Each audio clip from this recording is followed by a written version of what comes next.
What's going on, everyone? Badger here. Should have liked and sub, and let's get into this. Thomas Mauler, the CEO of Moon Studios, and of course, no Rest for the Wicked, and Ori. He is one of my favorite people coming out, along with Matthew Karch from Saber. Absolutely loving what he's been saying. So he comes out talking about Dragon Age, which oh boy, the more videos that come out about that. Of course, earlier we saw that they never even hit above 100,000 people playing concurrently on Steam for a launch weekend of a AAA game that was 10 years in the waiting. That is really bad. So here's Thomas Mahler saying, I grew up in the 80s. Now, if you've never seen me do a video about him before, he has been very open critiquing DEI and how agreeing with Elon, it does indeed kill art. That doesn't mean he doesn't want to have gay characters, even trans characters, if they tickled his fancy, so to speak, if they fit the game and the character made sense in the story. But when you force it in, that's when it ruins the whole product. And he says, I grew up in the 80s. Even as a young boy back then, I always thought TV shows were low effort trash because every show back then was trying to be as politically correct as possible. Every show was about happy families, always trying to paint a perfect picture, always being careful not to talk about anything that could be the slightest controversy. Then The Simpsons and Fresh Prince of Bel-Air dropped, and that stuff suddenly felt radical because every now and then the writers on these shows dared to approach subjects that were real. And yeah, The Simpsons, man, those first like 10 years, 12, 15 years, really damn good. And obviously, Fresh Prince of Bel-Air. Why don't he want me, man? And whenever they tried that, it resulted in episodes that were memorable. I'd like to think it's because the writers managed to put some of their own experiences in there. And we talk about that all the time. These activists do not have any modern experiences. So when they're told to write what they know, all they know is their sexuality and their pronouns and their quote unquote struggle. But they don't have any actual life experience or sacrificing or interacting with other, not in any sort of meaningful way that could be translated. And then other people, oh wow, there's really something behind this. It's all superficial, intrinsic qualities of people.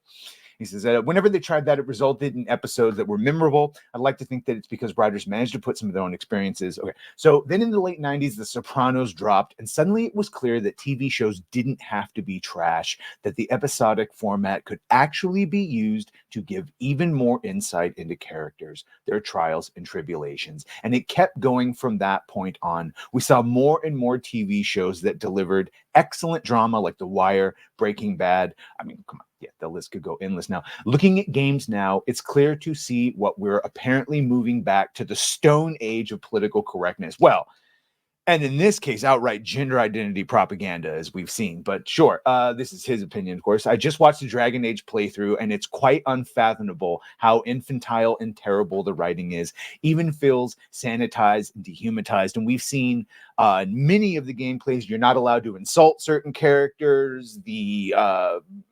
It is literally childlike dialogue, simplistic, no nuance. I don't know why we're suddenly thinking that is okay. It's not, and we don't. They do, we don't. Your job as a writer is to write about things that are heartfelt, interesting and true, to draw people into that world that you created. And if this is the best that you can come up with, you shouldn't be a writer in the first place. Yeah, this is what we've been saying. I almost said it like Alan. Yes. I'm sorry. He says, I hate to sound harsh because I'm sure these people had the best intentions in mind. I don't think they did. But this is what happens when art is created by amateurs. When we have to walk on eggshells and don't dare to approach difficult subjects, you end up with bland and bad product instead of art. Always approach writing from a human angle first. Draw from your own experiences and dare to approach subjects that might seem frisky, because often magic happens when we're okay with making ourselves vulnerable.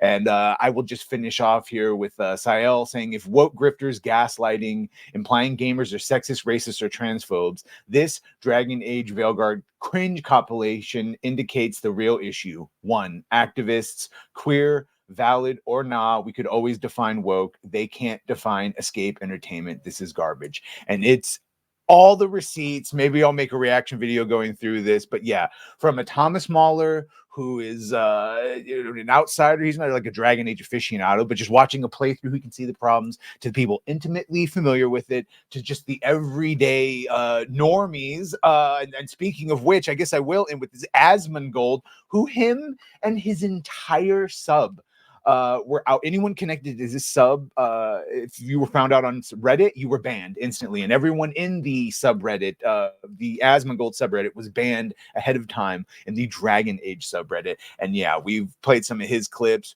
Holy God, he's not good. I almost used the F word. Anyway, let me know what you think about all this. Be sure to like, share, and sub. If you have done that, thank you. If you're going to do that, thank you. And well, bye.